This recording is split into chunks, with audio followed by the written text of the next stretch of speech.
बिस्मिल्लाहिर्रहमानिर्रहीम जी, आप देख रहे हैं वाइसर न्यूज में वर्षित महमूद अर्शी। नाजरीन, आज हम मियां वाली की सियासत के हवाले से बड़ी अहम तरीन बातचीत करना चाह रहे हैं। 8 अप्रैल 2022 को जब पीटीआई की हुकूमत का खात्मा हुआ, फिर हुकूमतें बदलती रही, कभी पंजाब के अंदर, वफाक के अंदर हुकूमत ने अपना जो है टाइम पूरा किया और अब जुलाई का महीना चल रहा है और 13 अगस्त तक ये जो हुकूमत है इसने चलना है। सुनने में ये बात आ रही है कि 13 अगस्त के बाद निगरान सेटअप लाया जाएगा और फिर इंतखाबात की तरफ जाया जाएगा। इंतखाबात होते हैं या नहीं, ये एक अलग बात है, लेकिन हम आज ये बात करना चाह रहे हैं कि आइंदा इंतखाबात में जो सियासत का एक रुख तब्दील हो चुका है, उसके जो असरात हैं वो मियां वाली की सियासत पर कितना पड़ेंगे। क्योंकि इससे कबल जब पीटीआई इंतखाबात में हिस्सा नहीं लेती थी या इतनी फाल नहीं थी 2013 के इंतखाबात से पहले, तो यहां पर मियां वाली में ग्रुपों की जो सियासत थी, ग्रोही सियासत थी और धड़ों की सियासत का जो है वो बोलबाला होता था और बड़े दिलचस्प मुकाबले होते थे। लेकिन 2013 के इंतखाबात में सब ने देखा कि मियां वाली में जो ग्रुपों की सियासत थी, ग्रोही सियासत थी, खानदानी सियासत थी, उसका वो जमीन बोस हो गई और जिला भर के जो अवाम है उन्होंने तहरीक इंसाफ के कायद इमरान खान का साथ दिया और दोनों इंतखाबात में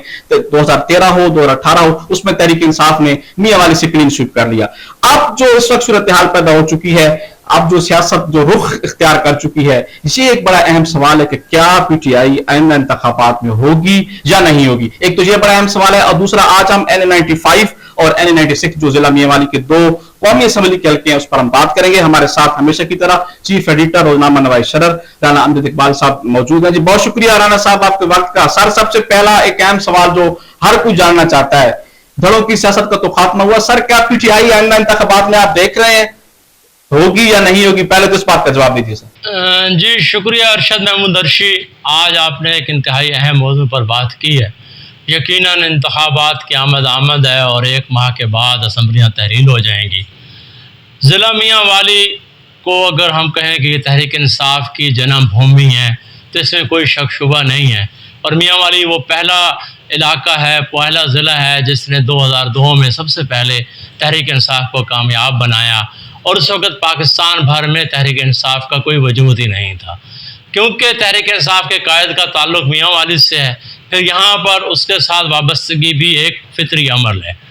मौजूदा जो नए हालात पैदा हुए हैं, तहरीक इंसाफ को जिस तरीके से साथ रियासती जबर के ज़रिए बिल्कुल आउट कर दिया गया है, वो एक नई तरफ हालात को लेकर जा रहे हैं। अब सवाल ये आपने किया कि क्या आइंदा इंतखाबात में तहरीक इंसाफ होगी या नहीं होगी। जो इस वक्त सूरत हाल नज़र आ रही है कि जिस तरीके से तहरीक इंसाफ के ख़िलाफ़ रियासती जबर है उसे मैदान सियासत से आउट करने के लिए पूरा ज़ोर लगाया जा रहा है और जिसके अंदर ज़ाहिरन हमारी इस्टेब्लिशमेंट और अदारे कामयाब भी दिखाई दे रहे हैं। हुकूमत जो कुछ कर रही है वो किसी से पोशीदा नहीं है। तहरीक इंसाफ के ख़िलाफ़ क्या हुकूमत के इन इक़दामात के बाद अगले इंतखाबात में अगर पीटीआई को हिस्सा लेने दिया जाए और उससे एक मैदान खुला दे दिया जाए तो फिर ये जो कुछ हो रहा है ये तो सब बेमानी रह जाएगा। क्योंकि अब सब जानते हैं, मैं बात ये करने से गुरेज नहीं करूँगा क्योंकि बहुत से हलकों को इससे शायद मेरी बात पसंद भी ना आए कि तहरीक इंसाफ बिलाशुबा इस वक्त की सबसे बड़ी सियासी कुव्वत है। अगर पूरे मुल्क के अंदर पीटीआई को मैदान सियासत दे दिया जाए तो मुझे तो दूसरों की गुंजाइश ही नज़र नहीं आती। लेकिन जो लोग ये कर रहे हैं, जो पीटीआई को दीवार से लगाकर मैदान सियासत से आउट करने के लिए पूरी मनसूबाबंदी कर रहे हैं और इस मनसूबे पर अमल हो रहा है, वो इतने मासूम नहीं है। उन्हें सब चीज़ का पता है, वो हमसे ज़्यादा बेहतर जानते हैं। अगर हमारी 4 आंखें हैं तो उनकी 16 आंखें हैं और यकीनन वो ऐसी प्लानिंग कर रहे हैं कि आइंदा इंतखाबात में तहरीक इंसाफ ना हो, तहरीक इंसाफ का इंतखाबी निशान बैलेट पेपर पर ना हो। ये भी मुमकिन है कि इमरान खान साहब से इलेक्शन का बाइकआउट करवाया जाए या फिर ज़बरदस्ती इनके उम्मीदवारों को जो टिकट ले उन्हें कागजात जमा कराने से रोका जाए। अगर पीटीआई को मैदान दे दिया गया, उन्हें इंतखाबी मुहिम चलाने की इजाज़त दे दी गई तो फिर ये जो कुछ अब हो रहा है ये सब बेमानी होकर रह जाए। बिल्कुल ऐसा ही लग रहा है। अच्छा, जो टॉपिक की तरफ आते हैं, आज जो राना साहब हम बात करना चाह रहे हैं, कौमी असम्बली के जो 2 हल्के हैं साहब का आपने देखा पहले जो N95 था वहां पर काला बाग है, शादी खैल है, बबली खान का ग्रुप है ईसा खैल का, वो हमेशा इंतखाबात में हिस्सा लेते थे। लेकिन हम इतना ज्यादा दूर नहीं जाते, 2013 से भी शुरू हो तो इमरान खान ने जो है वो उनको इबरतनाक शिकस्त दी, फिर 2018 के अंदर भी ऐसा ही हुआ। तो अब आप क्या समझते हैं कि N95 में फॉर एग्जाम्पल आप पीटीआई को माइनस कर लें, पीटीआई नहीं है, तो N95 में आप क्या समझते हैं, दोबारा वही ताक बन जाएगा, काला बाग, रोकड़ी, सखैल, जो आप समझते हैं कोई नए उम्मीदवार आ जाएंगे, आप इस हवाले से क्या समझते हैं सर? जी अरशद, गुजारिश ये है कि आपने बड़ी अच्छी एक और ये सवाल कर दिया। N95 जो है ना, ये हल्का एक बड़ा अहम हल्का है मियाँ वाली का, और यहाँ पर सियासत का जुनून हमारे बाकी ज़िला की निस्बत बहुत ज़्यादा है, और यहाँ पर शऊर भी बहुत ज़्यादा है। यहाँ के अवाम ने सरमायादारों को, वडेरों को, जागीरदारों को शिकस्त दी है, उनका सफाया कर दिया है, और बाज़ दफ़ा तो ऐसे हालात भी पैदा हुए कि जागीरदारों, वडेरों, सरमायादारों को इलेक्शन लड़ने की भी ज़रूरत नहीं हो सकी। अब जब तहरीक इंसाफ फ़र्ज़ किया इलेक्शन में ना हो तो क्या होगा, तो हमें ये महसूस होता है कि फिर यहाँ पर एक गिरोही सियासत आ जाएगी, क्योंकि मुस्लिम लीग या पीपल्स पार्टी समेत किसी सियासी जमात का कोई ख़ास वजूद नहीं है। ये कागजी हैं जो लोग यहाँ पर शख्सियात वाबस्ता हैं उनके साथ, वो बराए नाम है, असल में उनके धड़े हैं। शादी खैल ग्रुप एक बहुत बड़ा धड़ा है, बहुत बड़ा ग्रुप है, ना सिर्फ वो हल्का N95 में बल्कि N96 के अंदर भी सरगर्म अमल है। इसी तरह काला बाग ग्रुप है, एक वो बहुत बड़ा ग्रुप है, वो भी इलेक्शन लड़ रहा है।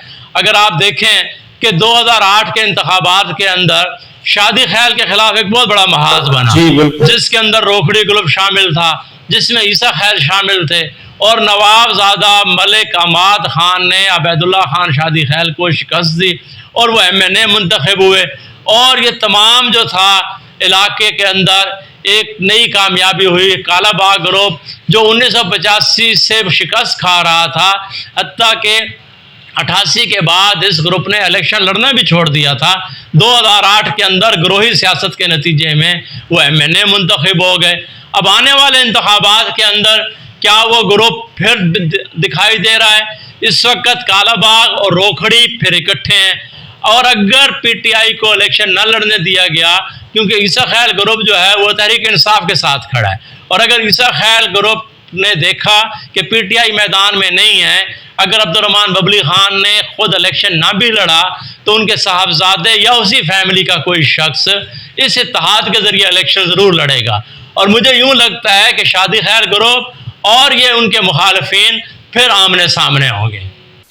अच्छा राना साहब, N96 के हवाले से बात जो अगर हम करें तो यहाँ पर जो है ये माजी का जो रिकॉर्ड है कि डॉक्टर शरवन मरहूम वो पहले इंतखाबात में चले जाते, फिर 2013 में उनके बेटे अमजद अली खान आए, यानी कि 6 मरतबा ये घराना जो है ये कौमी असम्बली तक पहुंचा है, और इस हल्के के अंदर इनका बड़ा सरसूख समझा जाता है।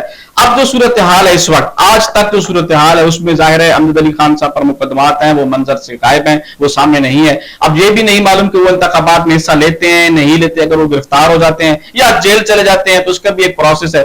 आप ये बताइए कि N96 के अंदर हुमैरा याद खान रोकड़ी, अमजद खान है, राना अजीजुर रहमान पीपल पार्टी से होंगे, आप वहां पे क्या समझते हैं क्या सूरत हाल होगी? और पहले क्या अमजद अली खान इंतखाबात में होंगे या आप ये समझते हैं कि उधर भी कोई तब्दीली आ जाएगी? देखिए, अगर जिस तरह की अभी मैंने बात की कि तहरीक इंसाफ के एक मुस्तकबिल के साथ अमजद अली खान का मुस्तकबिल भी जुड़ा हुआ है, और अगर PTI माइनस हुई तो यकीनन मुझे इस बात में कोई डाउट नहीं है कि फिर अमजद अली खान साहब भी माइनस होंगे। और वो आप ये कह रहे हैं कि अमजद अली खान PTI ना हो बिलफर्ज तो वो इलेक्शन हार जाएंगे? आप नहीं, मेरा मतलब ये है कि वो इलेक्शन में माइनस होंगे, नहीं लड़ेंगे, क्योंकि वो मुश्किलात से दो चार हैं। लाजमी बात है, अगर उन्हें इलेक्शन लड़ने दिया गया, PTI के प्लेटफॉर्म पे दिया गया, तो सूरत हाल तो फिर आपके सामने ही है कि क्या होगी, तहरीक इंसाफ की क्या सूरत हाल है। इस वक्त यहाँ पर अबैदुल्ला खान शादी खैल साहब भी उम्मीदवार हैं, वो पिछले 2 साल से यहाँ पर भरपूर मुहिम चला रहे हैं। हुमैरा याद खान रोकड़ी साहब 2008 के अंदर यहाँ से MNA मुंतखब हो चुके हैं, उसी इत्तेहाद के ज़रिए जिसके ज़रिए मलिक अमाद खान साहब मुंतखब हुए थे। काला बाग रोकड़ी ये पूरा एक अलायंस था। अब मसला ये है कि इस बार यहाँ पर क्या होगा। इस हल्के के अंदर हुमैरा याद रोकड़ी साहब, राना अजीजुर रहमान साहब, अबैदुल्ला खान शादी खैर साहब और दीगर लोग भी उम्मीदवार हैं। लेकिन जो मुझे कुछ यहाँ पर दिखाई दे रहा है कि इस मियाँ वाली की सियासत के अंदर अगर پی ٹی آئی مائنس ہونے کے بعد جب یہاں پر ایک منظر ہوگا وہ یقیناً غیر سیاسی ہوگا، یعنی کہ اس میں سیاسی جماعتوں کا سرے سے کوئی رول نہیں ہوگا، کیونکہ ہمارے عوام پیپلز پارٹی مسلم لیگ سے بہت دور ہیں. یہاں کے لوگ کبھی بھی ان کے پلیٹ فارم پر نہیں رہے، اور بلکہ یہاں کی شخصیات نے بھی ان جماعتوں کو نہ پروان چڑھایا، نہ اس کے پلیٹ فارم کو انہوں نے مضبوط کرنے کی کبھی کوشش کی. یہ گروہی سیاست کرتے رہے. ڈاکٹر شریف گن خان کا گھرانہ 6 بار یہاں سے MNA منتخب ہو چکا ہے، اور فرض کیا وہ یہاں پر نہیں ہوتے تو ایک بہت بڑی کمیونٹی، ایک بہت بڑا طبقہ جو ڈاکٹر شریف گن گروپ بھی ہے، وہ کیا کرے گا؟ اس کا بھی ایک بڑا سوالیہ نشان ہے. مجھے یوں لگ رہا ہے کہ یہاں پر نئی صف بندی ہوگی، نیا لیڈر آ سکتے ہیں 96 میں، صف بندی ہوگی، اور یقیناً مجھے محسوس ہو رہا ہے کہ NA96 کے اندر ایک سرپرائز ہوگا، ایک نیا امیدوار سامنے ہوگا، اور جو الیکشن لڑے گا، یہاں پر الیکشن لڑنے والے جو حضرات ہیں ان میں عبید اللہ شادی خیل ہیں، ہمیریات روکھڑی ہیں، رانا عزیز الرحمان ہیں، اور میں یہ سمجھتا ہوں کہ ایک نیا چہرہ بھی میدان میں اترے گا.